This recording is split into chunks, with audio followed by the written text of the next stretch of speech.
meel gallibax u jirta 1 mayl.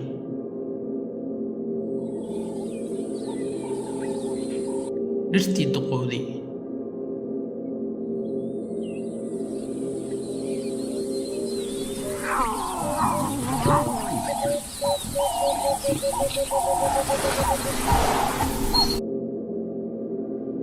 dhulkii kooxda cajuusooyinka. waxay ilaashadaan oo ay ugaarsadaan kuwa ugu waaweyn.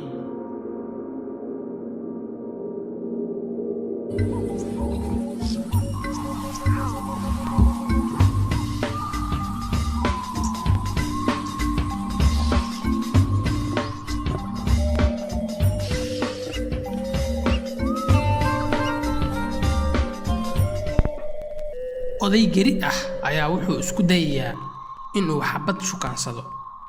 waa ficil geesnimo ah haddii loo eego daawadayaasha meesha ku sugan.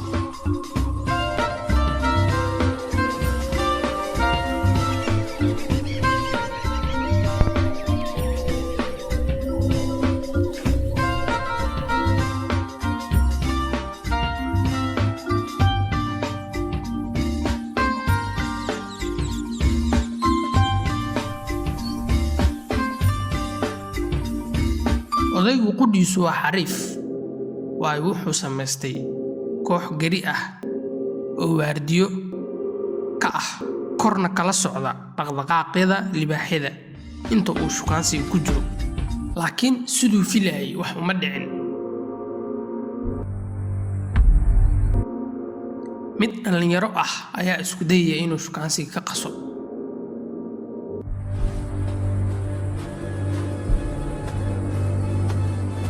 oo ku leh oday cimrigaagii waa qabtaa, waa markaygii camal noo bannay meesha.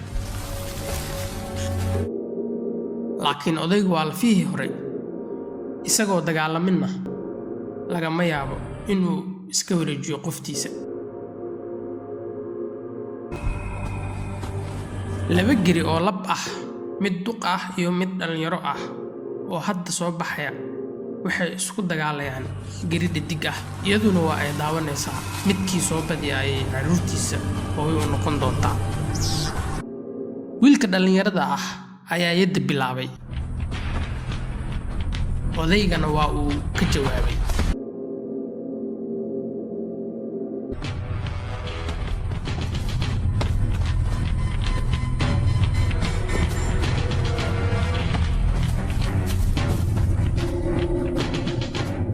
kan dhallinyarada ah qoorta ayuu ka weerarayaa.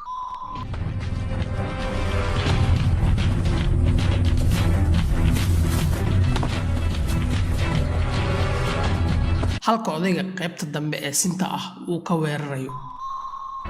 mid ka mid ah inuu dhaawacmo halis weyn ayay u tahay, waayo kooxda cajuusooyinka ayaa waxay gaadayaan midkii tabar yareeya. dhinaca kale daawadayaasha waa ay soo bateen, waxa ayna u muuqataa in ay ka heleen dagaalkan adag. kan dhallinyarada ah wuxuu rabaa inuu odayga knock out ka dhigo, laakiin feerkiisa xitaa ma haleelayo meeshii uu la rabay maadaama laga waayo aragsan yahay.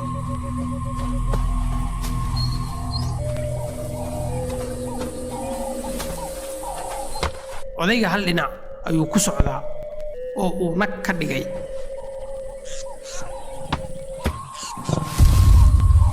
geriga yar wuxuu u muuqdaa mid daalay.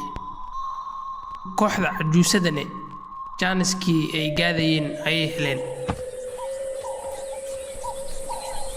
laakiin uma fududa in ay gudaha galaan. xerada dagaalka dhinacyadeeda waxaa taagan waardiyayaashii uu odaygu u wakiishay. kooxda cajuusayaasha waa kuwa xoog badan, tiro badan, kulligoodna waxa ay leeyihiin xirfado laga soo shaqeeyey. gurigu ma ahan mid si fudud lagu ugaarsan karo. sidaas darteed waa in ay farsamo dheeri ah la yimaadaan. marka hore wax baxaayo iska dhig.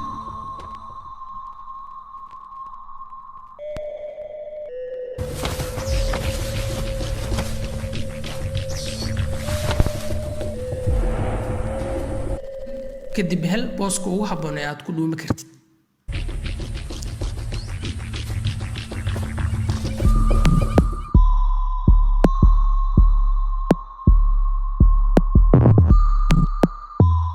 kooxda soo hartay waxay bilaabeen ceyrsasho.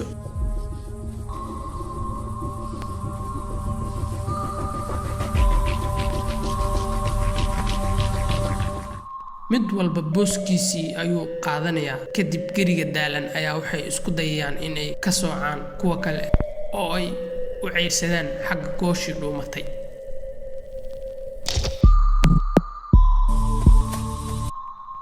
kii yaraa ee weerarka soo qaaday waa uu isdhiibay. waxa uuna oggolaaday in laga raayay, weliba asigoo daalan. waxay u muuqataa inuu kooxda cajuusooyinka qado u noqon doono. ceyrsigii waa uu bilowday.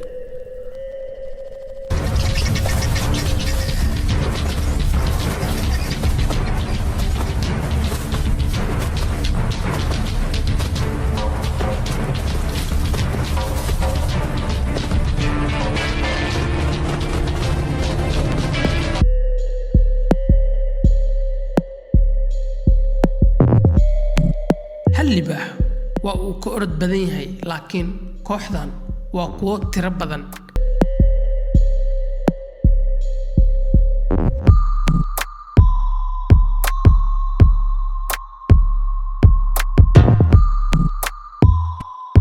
mid hadduu daalana kan kale ayaa sii bursanayo.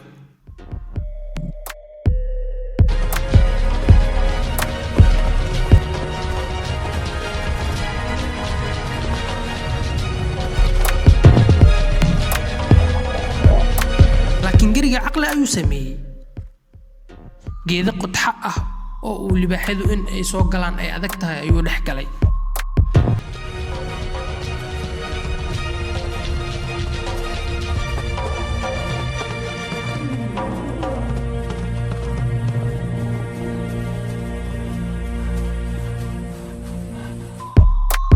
kooxdan maanta qado la'aan ayaa ku dhacday.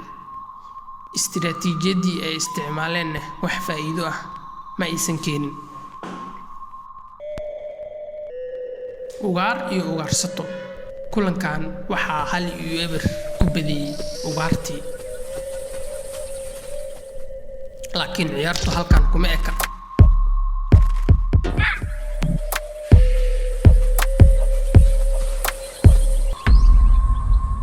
wiilka dhalinyarada ah ee geriga ah dagaalkii uu xaaska ku doonayay waa laga badiyey, laakiin wuxuu ka guulaystay micil libaax oo uu ka badbaaday. isbursigu kooxdii cajuusooyinka waxa uu ka soo fogeeyey meeshii deegaanka u ahayd. welina waxaa ku taagan hilibkii farahooda ka baxsaday, iyadoo geriyaashuna ay u socdaan in ay biyo ka soo cabaan gallibaax.